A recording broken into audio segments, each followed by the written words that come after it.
ഇസ്കോൺ മതമൗലികവാദ സംഘടനയാണെന്ന് ബംഗ്ലാദേശ് സർക്കാർ. ഹിന്ദു മതസംഘടനയായ ഇസ്കോൺ നിരോധിക്കണമെന്നാവശ്യപ്പെട്ട് ബംഗ്ലാദേശ് ഹൈക്കോടതിയിൽ സമർപ്പിച്ച ഹർജി പരിഗണിക്കവെയാണ് സർക്കാർ നിലപാട് വ്യക്തമാക്കിയത്.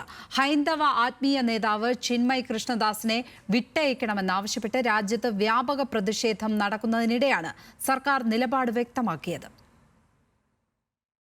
ഹൈന്ദവ ആത്മീയ നേതാവ് ചിന്മയ് കൃഷ്ണദാസിന്റെ അറസ്റ്റിന് പിന്നാലെ രാജ്യത്ത് വ്യാപക പ്രതിഷേധം നടക്കുന്നതിനിടെയാണ് ബംഗ്ലാദേശ് സർക്കാർ നിലപാട് വ്യക്തമാക്കിയിരിക്കുന്നത്.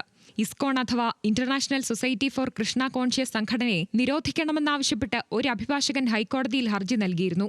ചിന്മയ് കൃഷ്ണദാസിന്റെ അറസ്റ്റിന് പിന്നാലെ സുരക്ഷാ ഉദ്യോഗസ്ഥരും കൃഷ്ണദാസ് പ്രഭുവിന്റെ അനുയായികളും തമ്മിലുണ്ടായ ഏറ്റുമുട്ടലിനിടെ അസിസ്റ്റന്റ് പബ്ലിക് പ്രോസിക്യൂട്ടറായ സൈഫുൽ ഇസ്ലാം മരിച്ചതും അഭിഭാഷകൻ കോടതിയുടെ ശ്രദ്ധയിൽപ്പെടുത്തി. എന്നാൽ ഹർജി പരിഗണിക്കവെ ഇസ്കോൺ എന്താണെന്നും എങ്ങനെയാണ് ബംഗ്ലാദേശിൽ സ്ഥാപിക്കപ്പെട്ടതെന്നും അറ്റോർണി ജനറലിനോട് കോടതി ആരാഞ്ഞു. ഇസ്കോൺ ഒരു രാഷ്ട്രീയ പാർട്ടിയല്ലെന്നും ഒരു മതമൗലികവാദ സംഘടനയാണെന്നും അറ്റോർണി ജനറൽ മുഹമ്മദ് അസദുസ്മാൻ ഹൈക്കോടതിയെ അറിയിച്ചു. സംഘടനയുടെ പ്രവർത്തനങ്ങൾ സർക്കാർ നിരീക്ഷിച്ചു വരികയാണെന്നും അദ്ദേഹം കോടതിയെ അറിയിച്ചു. സർക്കാരിന്റെ വാദത്തിന് പിന്നാലെ ഇസ്കോണിനെ സംബന്ധിച്ചുള്ള റിപ്പോർട്ട് ഉടൻ സമർപ്പിക്കാനും കോടതി നിർദ്ദേശം നൽകി. ബംഗ്ലാദേശ് സർക്കാരിനെതിരെ പ്രതിഷേധങ്ങൾക്ക് നേതൃത്വം നൽകിയെന്നാരോപിച്ചായിരുന്നു ആത്മീയ നേതാവ് ചിന്മയ് കൃഷ്ണദാസ് എന്ന കൃഷ്ണദാസ് പ്രഭുവിനെ കഴിഞ്ഞ ദിവസം അറസ്റ്റ് ചെയ്തത്. കൃഷ്ണദാസ് പ്രഭുവിനെ വിട്ടയക്കണമെന്നാവശ്യപ്പെട്ട് രാജ്യത്ത് വിവിധയിടങ്ങളിൽ പ്രതിഷേധം ശക്തമാണ്. National desk, news Malayalam.